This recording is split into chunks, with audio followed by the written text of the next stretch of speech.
demonstration is for rapid strep. When you perform a rapid strep, you will go into the patient's room and swab the patient with the swab that comes with the kit. You also want to swab them with this swab just in case they want it for culture. Remember, this swab has to be labeled with both two patient identifiers, patient's full name and patient's date of birth. Once you swab the patient, you come into the lab and you begin the test. You obtain one of these tubes, which is included in the kit. You make sure to put on your gloves.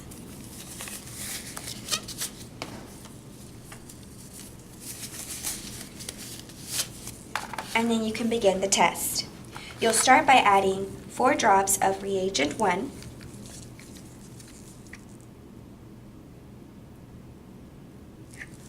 and then 4 drops of reagent 2. It does not matter which one you add first, they're both going to be mixed anyway. Once you have all those in there, you can mix. You obtain your patient swab, and you want to mix vigorously. You want to make sure that everything that you swab from the patient stays in here. Then they also ask to wait a minute for that to extract everything. While you're waiting, you can go ahead and document your patient's information on the log sheet. So I am going to go ahead and do that right now. Our patient's name is Baby Boy, and the date of birth is 7/10/2002. Once I've documented, I want to remove the swab. I want to make sure that as much liquid stays in the tube. Once you're done with this, this goes in the biohazard, and you've got your sample here. You obtain a rapid strep A dipstick.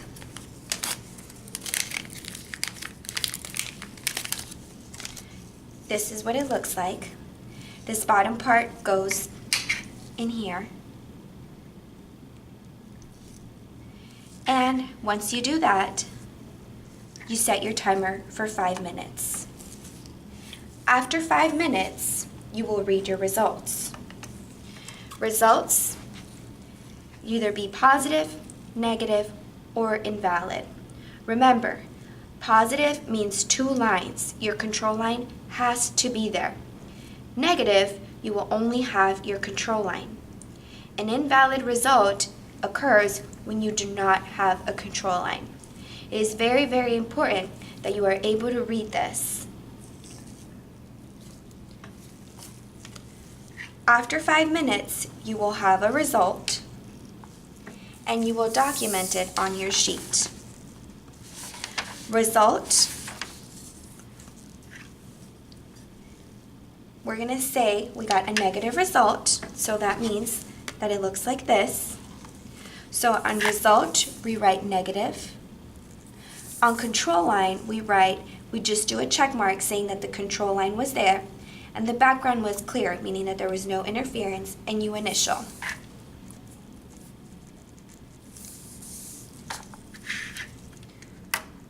Once you are completed with the test, this is biohazard material which goes in these trash cans. And remember, packaging is trash. This does not go in biohazard material. This simply goes in your trash can.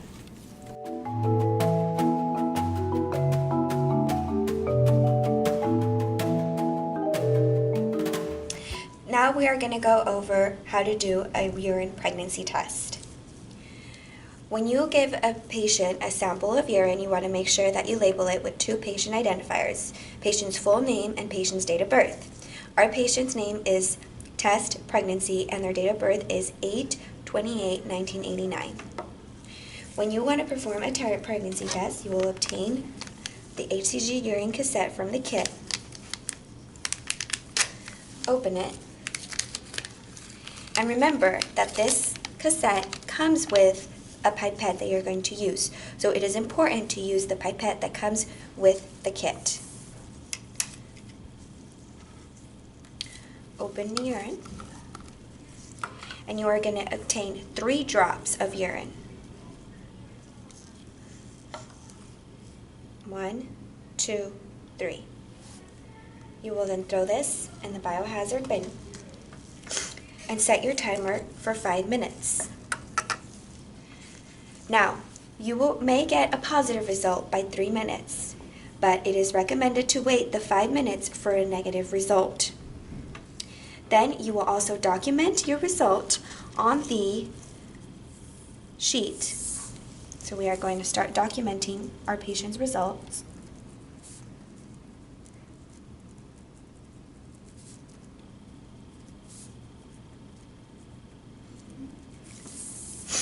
After 5 minutes, we will get a result. I want to show you what a negative looks like. As you can tell, we only have 1 line in the control. This is a negative result. A positive result, we have 2 lines, 1 in the control and 1 in the test section. It is very, very important to remember that if your line is very, very faint, it is still positive. Try to remember, you can't be just a little bit pregnant. Either you're pregnant or you're not. This is your negative. And remember, an invalid result. That happens when your control line does not appear. We're pretending that our timer came off. It's been 5 minutes. We are going to read the result. Therefore, this is a negative result. We will document this. And we're also documenting that our control line did show up, as you can tell, and that our background is clear. I want to remind you that on these, we perform QC every time we open a new box. Therefore, if you are someone that has to open a new box, contact the lab and we will make sure we get QC done. Once your test is completed, this HCG urine cassette belongs in the biohazard bin. Make sure to just close your urine and set it in the fridge once you are completed.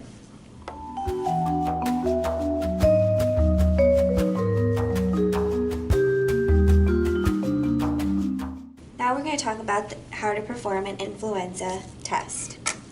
This is what the influenza kit looks like. In this kit, you will find the swabs that you use to swab the patient. This is what the swab looks like. So, you go into the patient's room, you swab patient. Once you have swabbed your patient, you will, similar to the strep, you want to make sure that you get everything that you swab from the patient inside this liquid. Swab, swab, swab really, really well. Really want to mix vigorously so that everything is in here. Go off to the side so that the majority of your liquid stays in this bottle. And this is biohazard material. And you have your sample. You come to the lab and you perform the test. You obtain this test card. This is what the card looks like inside the kit. Open it. And this is what your card looks like. So,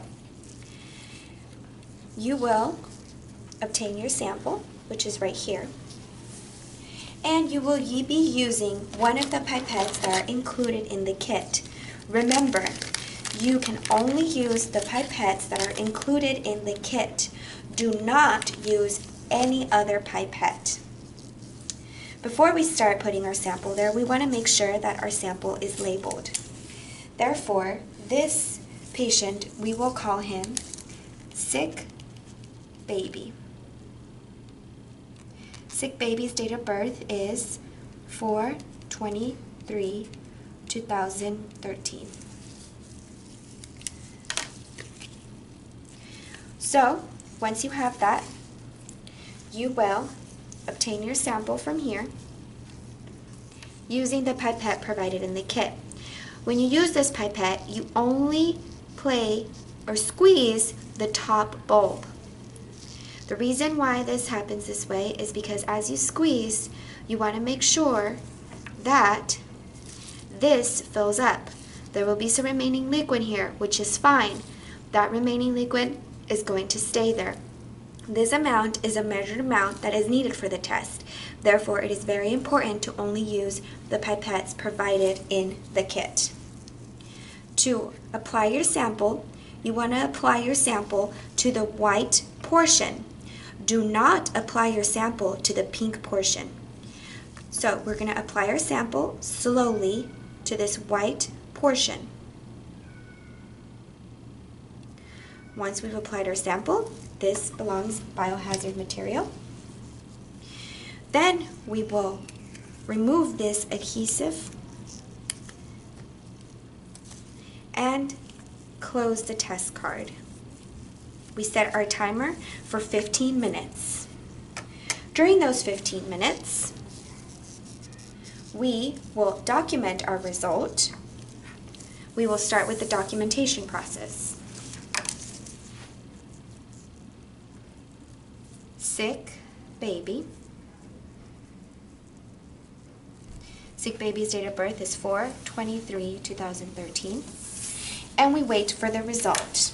Remember, this test takes 15 minutes. It is a long time. Now, we're going to move forward.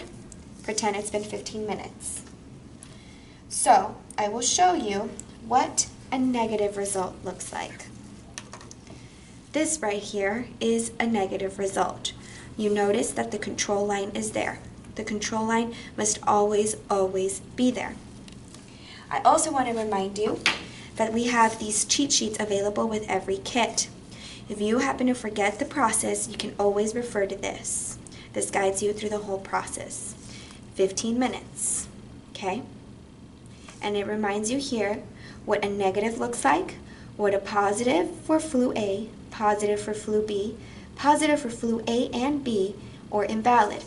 An invalid test occurs when the control line does not appear. When you document your results, you want to be very specific.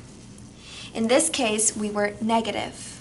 So we're going to say negative A and B. Our control line was there and our background was clear. NI initial.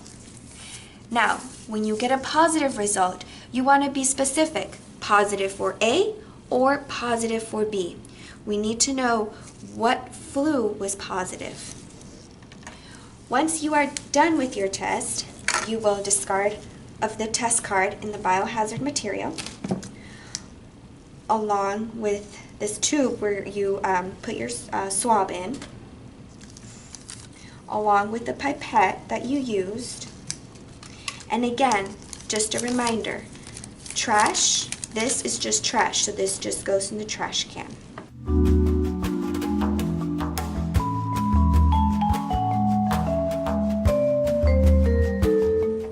Now we're going to talk about how to perform a blood glucose.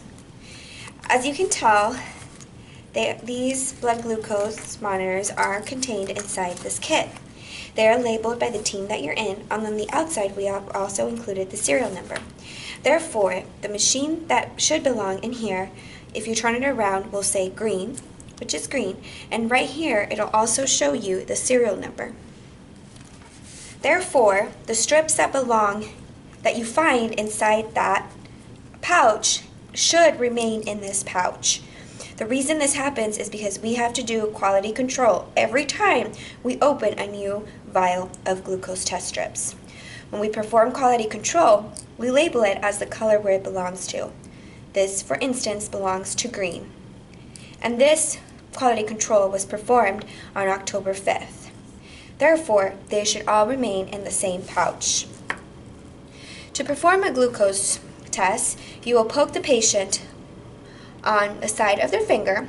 It's very important to remember that on these tests, you will always discard the first drop of blood.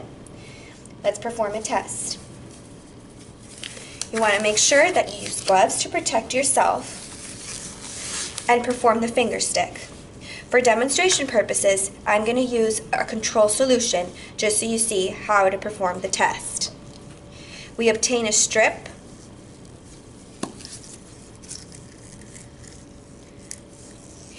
and when inserting the strip in the glucose monitor, the square side goes in.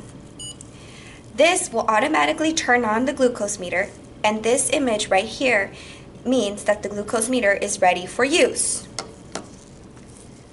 We are going to use a control solution for demonstration purposes only. We need a drop. Just need a small drop, and it is, by capillary action, it is absorbed. It counts down, and we get our result. This result, you need to make sure you document it in the patient's chart in the electronic health record. Once you are done, this strip belongs in the biohazard material.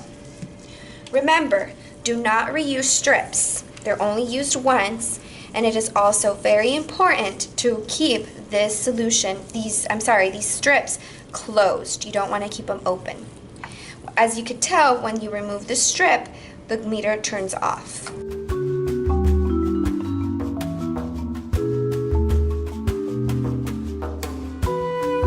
This is our hemoglobin A1C machine. This is the new machine that we now use for reading hemoglobin A1C. This is our machine and it is turned on. Now, the way to open the lid is you must press this little button and that opens the lid. You never want to force the lid open forcefully, okay? To close it, you simply close. Now, as you can see, there are two options here on the menu. We have the red option. You will usually always be pressing this option. This means patient. The bottom option you see has a C, and it's a blue option, the blue color. That is only for when you are performing controls. So keep in mind, if you accidentally press the control and you're actually running a patient, the machine will give you an error message. So remember, always press the top button, which is the red with the heart. Now, we are going to go ahead and perform a test. This is what our cartridges look like. Our cartridges come in this box that's here, and this is how they looked individually wrapped. Cartridges are only good at room temperature for 90 days. These cartridges are stored in the fridge, and when they're in the fridge, they're good until expiration date. We're going to open the cartridge. This is what the cartridge looks like. Now, when you're handling this cartridge, you want to hold it by the top portion. You want to hold it here. You want to avoid leaving fingerprints on the bottom portion of the cartridge. We don't want that to interfere when it's reading the test. This includes the capillary device in the cartridge. In this capillary device is where we will be applying the blood sample. We are going to perform a test using control solution, pretending that it is a patient for demonstration purposes. This is our control solution. So we're pretending that this is going to be our patient's blood. Now, I'm performing a patient test, so I'm going to open the lid by pressing the top button, and that opens my lid.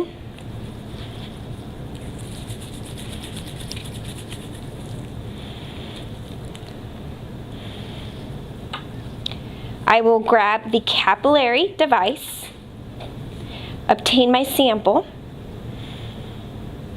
and I want to make sure that I completely fill the capillary device, insert it into my cartridge. Now, this is an important part of the test. The cartridge can only go in one way and only one way into the machine. It only goes with the barcode facing the screen. It fits there perfectly. Please do not put the cartridge in any other method because that can damage our machine. So once you have it in here, you notice that there's actually a sensor down there which then tells you to close the lid. So now I will go ahead and close the lid and the test will get started. As the test gets started, the first step that it does, it checks the cartridge and makes sure that there's no marks on the cartridges, such as fingerprints, and that basically we have enough sample. That part is fairly fast. The next part, it's analyzing the sample. This part takes 3 minutes. In the meantime, what we're going to do is we're going to add our patient information here. We're going to press the little heart information section. And we are going to go ahead and put our patient's date of birth. We're going to say they were born April 5th, 1959. Enter. And then I can go ahead and scroll to my second patient ID, in which I am going to put my patient's name. It automatically defaults to digits. If I press ABC, I will be able to put my patient's name. We're going to say that this patient is Maria. So if you notice, the machine will actually give you the first patient ID that we've inputted on it, which in this case we put the date of birth first. It doesn't matter if you put the date of birth first or the patient name. Just keep in mind that whatever you put first is what's going to show on there. In the meantime, while the test is performing, I want to point out that this machine reads hemoglobin value between 4 and 15. So if somebody has a hemoglobin A1C greater than 15, it's not going to give you a number. Or if it's less than 4, it'll just tell you a specific code. If something during the test does not go appropriately, it does not necessarily give you a clear error message. It gives you a test code. Using that test code, you can then look up what the error is. On top of the machine, we have a little cheat sheet for the most frequently used or errors that can happen, such as a hemoglobin below 4 or a hemoglobin greater than 15. It gives us a specific code. We also do have the lab manual that corresponds to this machine in the lab, so if there's another test code available, you can look it up. While this is running, I want to point out, as you remember, our cartridges are stored in the fridge, but these cartridges do need to come to room temperature before we perform the test. If your cartridge is too cold, the machine will give you an error. They do want them to warm up, so please keep that in mind.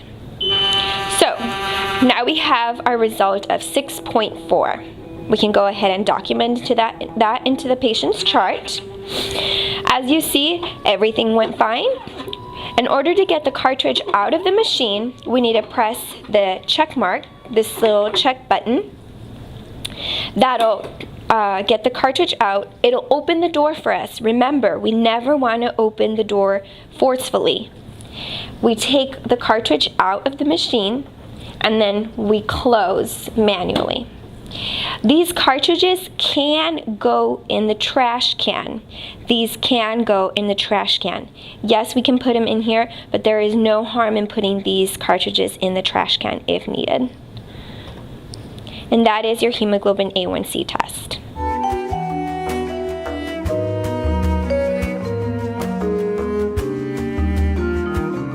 Now we're going to perform the hemoglobin test.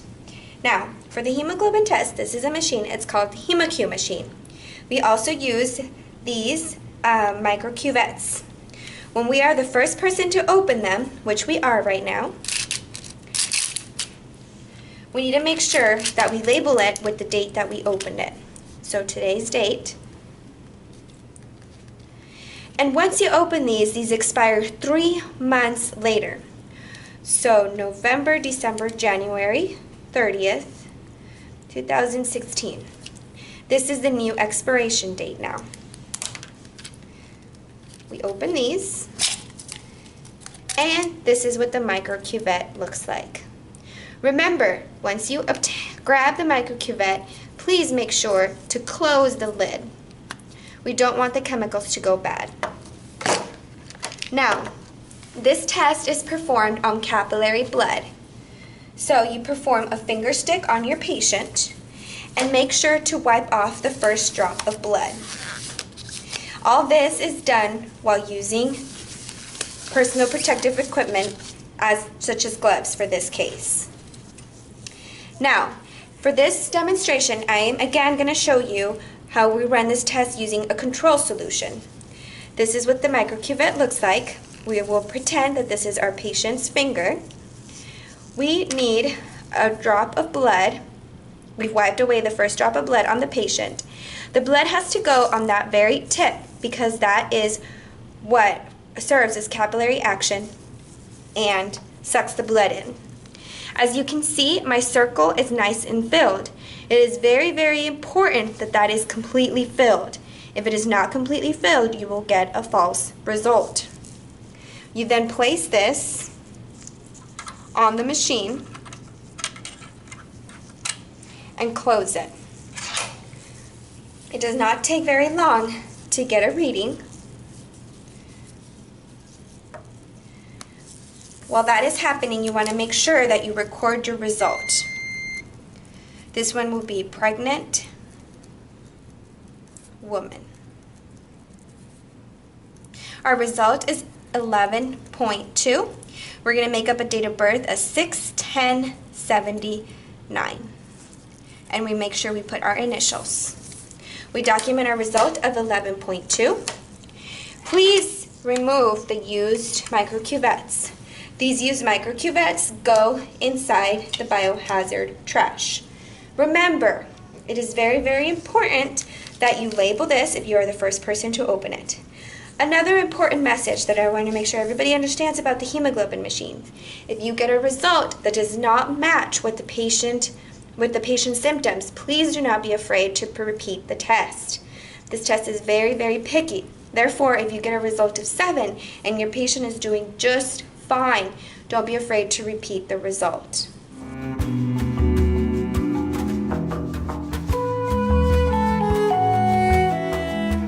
We are now going to go over how to perform a urinalysis. For this test, you will need a urine sample from your patient. Remember that when you give your patient the urine cup, you need to make sure that it is labeled with 2 patient identifiers, that is patient's full name and patient's date of birth. In this case, our patient's name is Mr. Sperm and his date of birth is 7/2/1988. You will use this machine to perform the urinalysis test using these urinalysis strips. When you open this, you will obtain your strip, and it is very, very important to remember to close this. Light or humidity can affect the test strips. The test strips contain chemicals that cause a reaction to occur, and if you play with them, it can alter results. Therefore, it is important to remember not to touch the reagent pads. The strip looks like this, and there is a last pad right there. The purpose for that pad is to guide you. Therefore, if you get that pad wet, that means that you got all of the reagent pads wet. To perform the test, you're going to tell the machine you're doing a strip test. You're going to enter your patient's information. Patient's name, in this case, we have Mr. Sperm.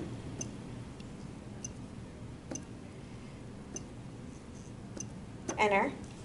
Patient ID, we said his date of birth is 7/2/88. Okay. This machine gives you 8 seconds to perform the dip. That is plenty of time to perform the dip. It is important that you do that in those 8 seconds. You should not do this beforehand because this test relies on time. Therefore, the longer you wait, the reaction continues to occur, which can lead to false results. We're going to get ready to perform our dip. We are going to press start. It'll count down the 8 seconds. We dip. We make sure we got all of our pads wet.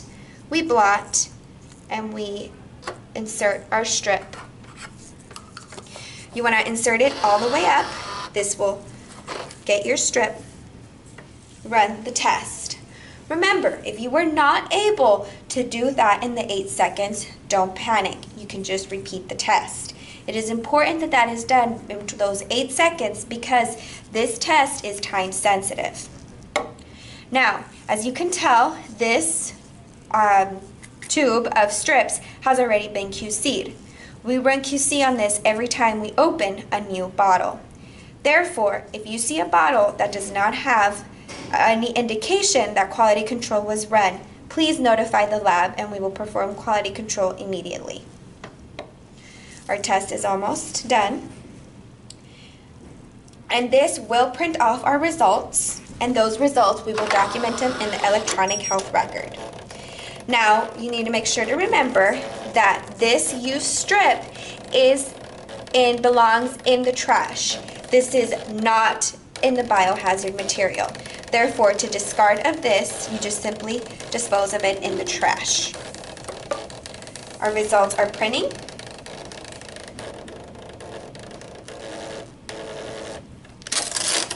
And this is what you will document in the patient's chart, electronic health record, patient's name, and patient's date of birth.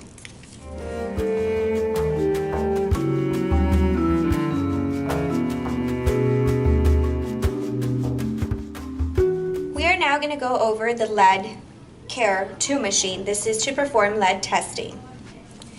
The lead testing, you will obtain your sample while in the patient's room. When you are in the patient's room, you will need this. This liquid contains hydrochloric acid, so please be careful and do not drink it or put it on your eyes or skin. You will also need this capillary in order to obtain the sample. For demonstration purposes, we are going to use a control sample. So remember, important things to remember about finger stick. You will wipe off the first drop of blood. I know it is hard, but you want a nice continuous, no bubbles up to the black line. We are just using the control solution for demonstration purposes. In the room, you have your sample, and your sample will go in this lead treatment reagent.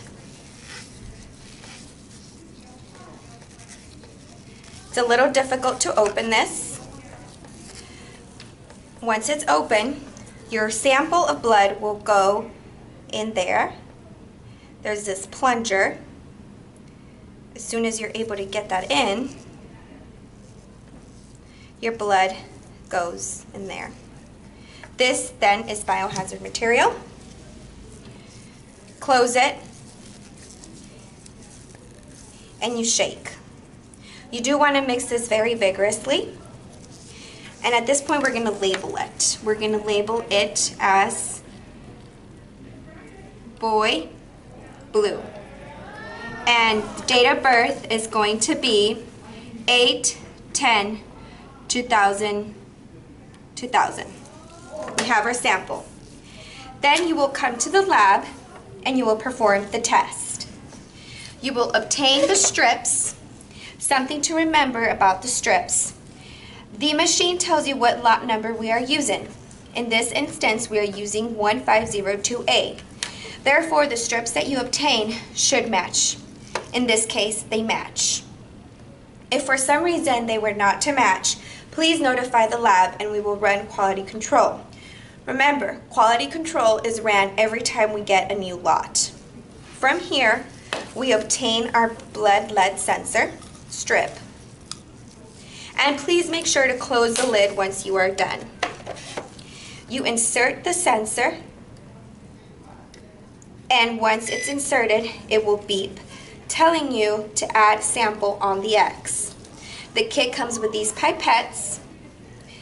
Now, when you have real blood, the solution will turn brown, and that is normal. That is perfectly normal. In this case, we're using control solution, therefore that change did not happen. Obtain your sample, and you will add sample to the X until it stops beeping. You have completed. You put this in the biohazard material, save this, and you wait. The test takes a couple of seconds. While that's going on, we can document.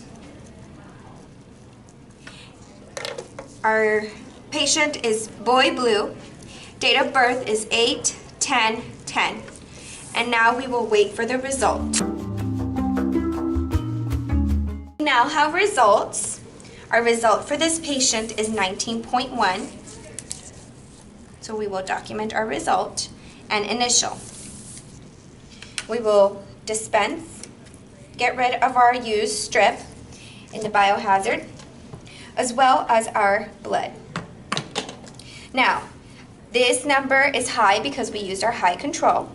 I want to remind everybody that if you get a lead higher than 5, greater than 5, we will then have to proceed with the venous draw.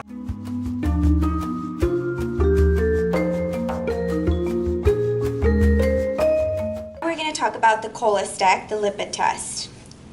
For the Cholestek, this is a machine that you use, and this is what your cartridges look like.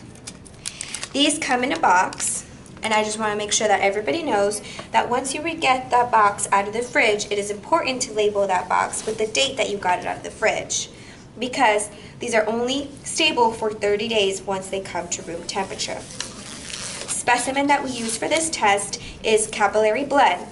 Therefore, you're going to perform a finger stick. And remember, when you perform your finger stick, you want to wipe away the first drop of blood. For demonstration purposes, we will be using blood that we've drawn from somebody. The cassette comes like this. You open up, and this is what your cassette looks like. You can tell your sample goes right there, and it comes with this magnetic reader on the side. It is important that you do not touch that and do not leave fingerprints on there. To start your machine, you will press run, and that will eventually open, which is where you are going to place your cassette. Your sample of blood will be obtained in the patient's room. Like mentioned earlier, we are using actual patient's blood for demonstration purposes. Same thing, you want to make sure you have blood in a continuous manner up to the black line. So this you will get from the finger stick that you perform in the patient's room. I have my blood.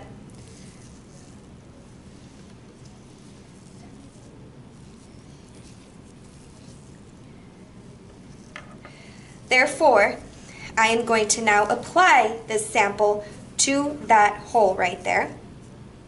Capillary, you're going to plunge the blood. You want to make sure that you do this once the cassette is on the machine, just how we're doing right now. Once you have inserted all of your blood, press run. This is discarded in the biohazard, and your test is now running. Your results will be printed off. It does take a while for your result to come back. A reminder, this material is just trash. We now have our results. Our results are printed off by the machine. We are going to call this girl check. And girl check's date of birth is 10/10/2002. We are going to document our results on the sheet, and these results also get documented on the patient's medical record, EHR. We document the triglycerides, HDL, total cholesterol, HDL, triglycerides, LDL, non-LDL, and then LDL-HDL ratio and initials. We then discard of our used cassette, and this belongs in the biohazard. And we have now completed the test. I want to talk a little bit about our FOBT cards. This is something that we really want to make sure our patients do. Now, when you give a patient FOBT cards, you will give them this envelope. These are found in the labs. Inside of them, you will find 3 FOBT cards and 3 sticks.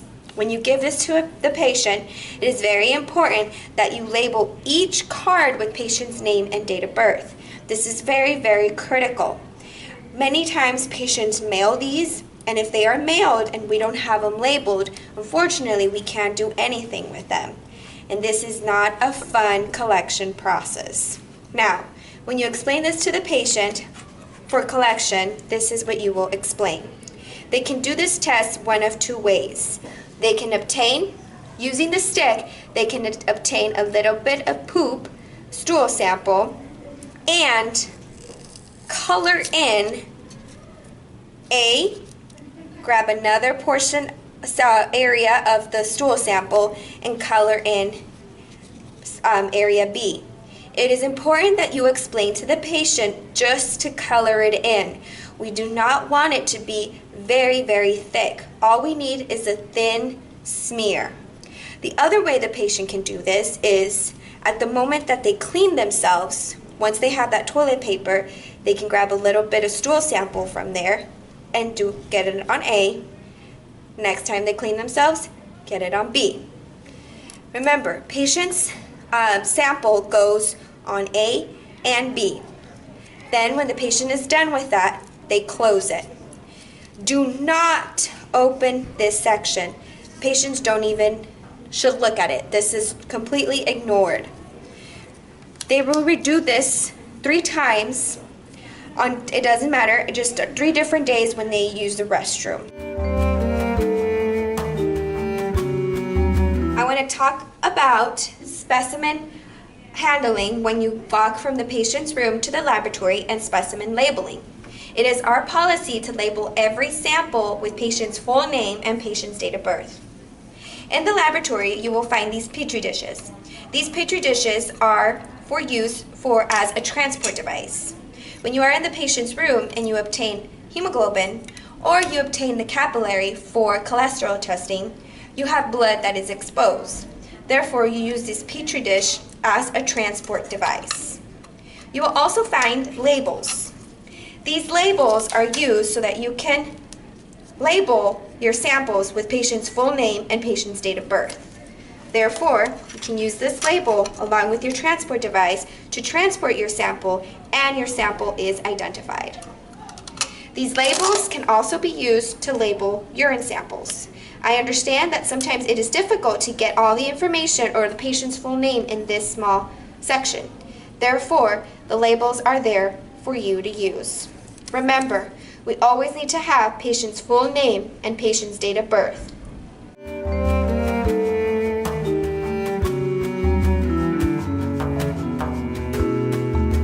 This is our new fecal occult blood test called FIT. Now, this is what we give the patient to perform the test. Inside this envelope, we have this other pouch called the specimen pouch, in which that is where the patient is going to put their sample in. This is the collection device. When you give this to the patient, please make sure to label it with their name and date of birth. Our patient today is called stool sample. Their date of birth is 2/16/1954. In order to perform the test, they're going to use this collection device. The collection device has liquid inside of it. Please do not discard the liquid. Remind the patient that the liquid needs to stay inside this collection device. In order to collect the sample, we are going to demo this using a piece of gum. We also give patients a urine hat. So the idea is that when they're using the bathroom, they use their urine hat, and then they can go ahead and leave their stool sample on the urine hat. Once the stool sample is there, they open the collection device from this bottom portion. So here is our collection device. This collection device, on the bottom of this little stick here, there are ridges. The ridges is what is going to collect pieces of stool. So once we have our stool in our urine hat, we are going to go ahead and pick at the stool 6 times. 1, 2, 3, 4, 5, 6. Once we do that, there will be some stool samples here remaining, and we put it inside the collection device and we close it. That is all the patient has to do. Sometimes patients get a little concerned or worried because the sample is not going to look necessarily really brown. It's going to look like a light brownish because, yes, it does not get a lot of stool. That is correct. Please do not have patients overfill this with stool. If it's overfilled with stool, the test will not work accurately. Now we're going to review what we do when we get this sample in the lab. Once we get the sample in the lab, we use a cassette to run the test. This is very similar to a pregnancy test, the way this works. Here we have our cassette, and we will then drop 3 drops of liquid into this cassette. I'm going to go ahead and put on some gloves first. Now we are running the test in the lab. We have the sample, we have our patient's name and patient's date of birth. This top little cap comes off so that we can then get 3 drops. And then we will go ahead and wait 5 minutes for the test to run. The test is read a similar way as a pregnancy test. If you got 1 line, you have a negative result, or if you have the 2 lines, you have a positive result. Once we get our result, that is what we document in the patient's chart.